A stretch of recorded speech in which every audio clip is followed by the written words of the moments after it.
Bush was eating the intestines of children after they sacrificed them and eating the fecal matter out of them, you know why? That people can say, this is all bullshit. That's what I'm saying. Sometimes the most, like, again, I agree with you on that point you made about, what was the point? The last point. I don't think everything is credible. But what I'm saying is that when you blanketly act like because some of the things aren't credible means that nobody should believe anything, that becomes a problem, right? Because what in my tweet? What? Like, name something in my tweet that's credible. Like, any of it. Like, name one credible thing in terms of what I said. Okay, perfect. All right. So this is what I would offer up. Okay, so you have a confession. Rock Nation been paying me to support Megan. I think when, again, it's not credible as pertaining to you, but do I believe that Rock Nation, through his surrogates, has been, financially incentivizing people to either support Megan? Absolutely. Absolutely, right? Now, again, it might not be credible to you, but when you say it as the person who, that's why I said it's the Epstein files, pause. Like, when you say, people think that, well, if this isn't true, it's not true for everybody else, right? Because you're going to come out and say, of course they never paid me. Then people are thinking, well, they never paid anyone. Or they don't have any business incentives with people for them to support Meg on behalf of Rock Nation. Also, keep in mind, and this is why I said pattern recognition. If Rock Nation has zero, and this is why I said we could discuss all these at length. If Rock Nation has zero care about the media, right? The media supposedly, supporting Meg or painting her in a favorable light. Why did they essentially give their legal team to Meg Thee Stallion, fund millions of dollars to go after a blogger just to get $59,000?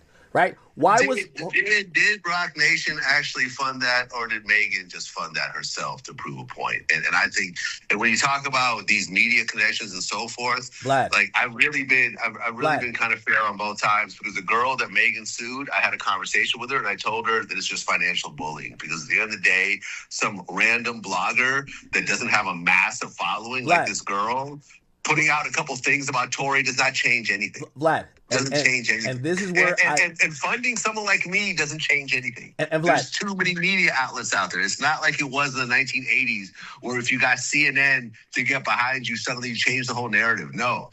If they get you, me, everyone we know to say something on their behalf, there's still a much bigger media monster out there and so forth that's going to drown it all out. Well, it's interesting you say that, because they claimed that Joe Budden, me, and Milagro was enough to sway people in Tory's favor. So why wouldn't you think? Of course they're going to say that in court, because they're trying to win money in the case. They spent millions of dollars. But hold on. Let me just I don't agree with this. I totally don't agree. Okay. I think that this girl and Joe Budden saying something makes no difference in the grand scheme of things. Okay. That's not a shot to either of them. And let me connect the dots real quick in terms of Rock Nation. And when we do have our in-person conversation, I want you to ask me for proof, because I'm not here to just say shit that is in belief, right?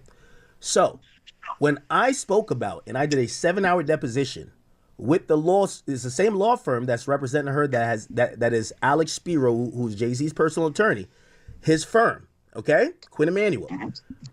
I sat through an 8-hour deposition. In hour 5, one of the 7 attorneys on the call, they actually slipped up, and while trying to show me an exhibit, they showed their chat.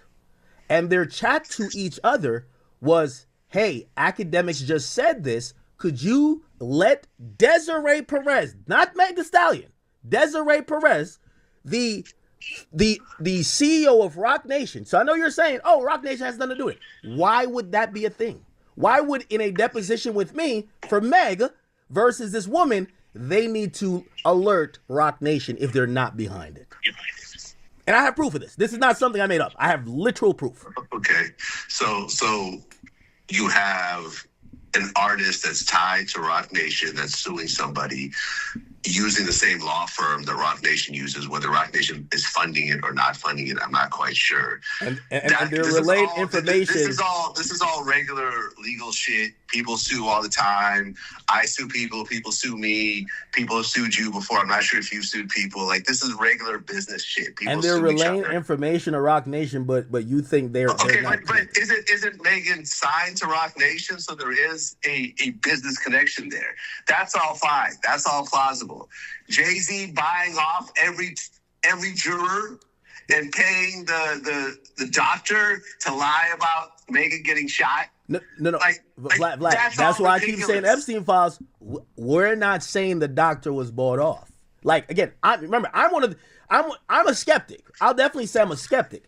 I'm one of the educated skeptics. So some of this like low-hanging fruit, I'm going to quickly dismiss it to get to the real actual points. You see the real actual point I just said? The real actual point is I sat through a 7-hour deposition and they're relaying information to Rock Nation when you initially thought Rock Nation had zero to do with this Meg Thee Stallion lawsuit.